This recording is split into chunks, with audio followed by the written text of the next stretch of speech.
Hello Boro fans, it's Joe from Boro Fan TV and this is the preview for the upcoming game on Saturday the 17th of December with a 3 PM kick-off as the Boro take on Burnley in the Scarbeck Championship at Moor. Well, Boro fans, we left it late again, didn't we? We beat Luton by 2-1 and again we did leave it late to win it. But we went behind to a sloppy bit of defending early on, allowed John Clark to net in a decent goal for Luton, to be fair. Took Hauser on and then took the rest on and then slotted it past Zach Steffen from outside the box to make it 1-0.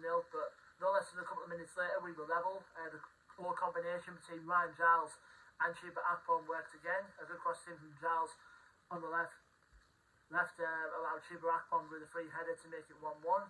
And there were a few times that we could have won it. I mean, Luton did go down to 10 men towards near the end. In the stoppage time, Michael Carrick made a tactical decision to bring on Matt Crooks yet again, and he proved vital for us, and he netted the winner.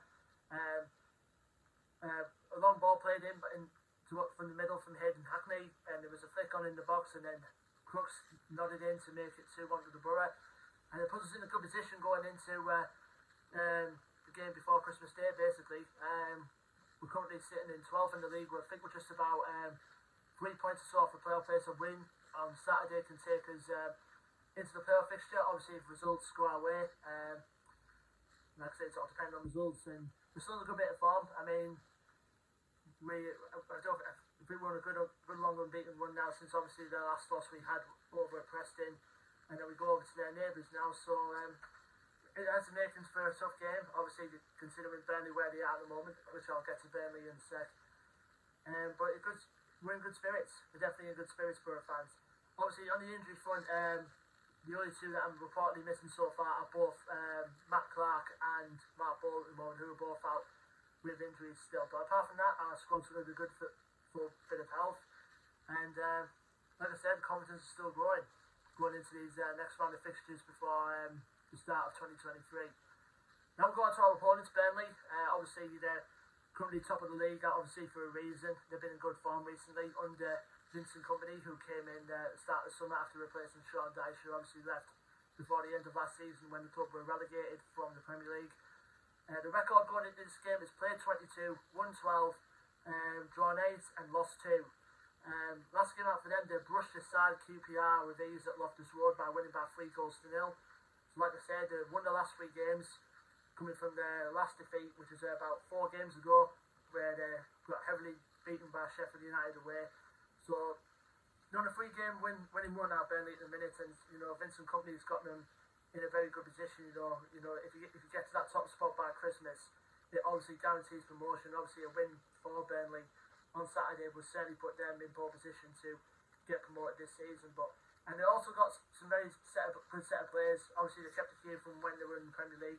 And a lot of their main signings obviously come down from the influence of Vincent Kompany's connections with obviously the likes of Man City, or when he was back in the Belgian League last season with Anderlecht. But they've still got some good players. Now, one to watch out for, in my opinion, is obviously he's been in tremendous form since he came to Burnley, is Nathan Teller, who's there on loan from Southampton. And he's been a force ever since he joined them. His trickery wing play on the wing, his speed, he's got an eye for goal as well. But so yeah, in my opinion, I think Nathan Teller's going to be the one to watch out, in my opinion, for Burnley. Other players to watch out for, obviously Jay Rodriguez. He's a proven goal scorer at this level, and obviously this is his second spell back at his hometown club. Josh Brownhill, who's a very good attacking midfielder. We obviously seen him in the Bristol City colours before in the Championship, and he's been doing well since he went to Burnley. Other players to watch out for, Manuel Benson, who I've been really impressed with recently for Burnley since he came over from the Belgian League.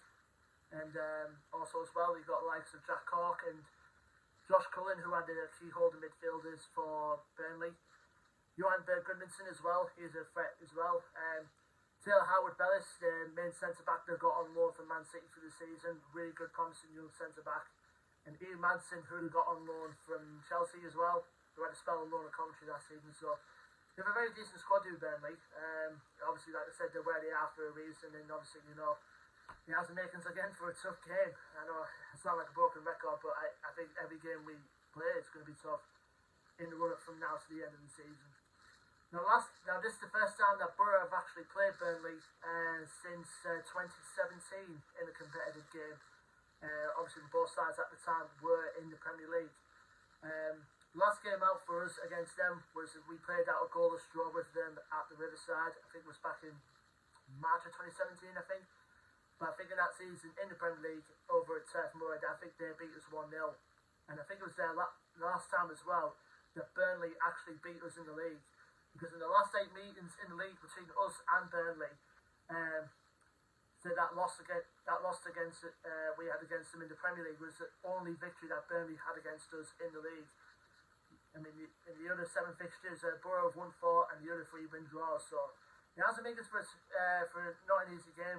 Obviously, like I said, considering the form Burnley are in, but I've got full confidence. You know, we can get that late on Christmas present with 3 points.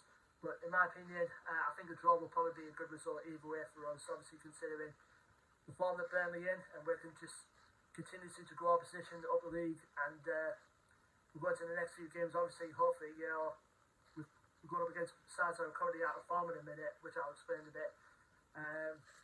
Gives them a good bit of confidence to get up the league even further.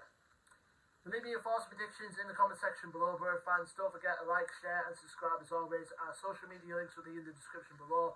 And until then, I've been Joe from Boro Fan TV, and I'll see you on the next match preview video, which will be for the game on Boxing Day, the 26th of December, as the Boro host Wigan Athletic at the Riverside. Until then, take care, stay safe, and have a very good Christmas if I don't see you next, Boro fans. I think the preview will be out Christmas Day. Christmas Eve rather, for the Wigan game. But until then, up the Boro.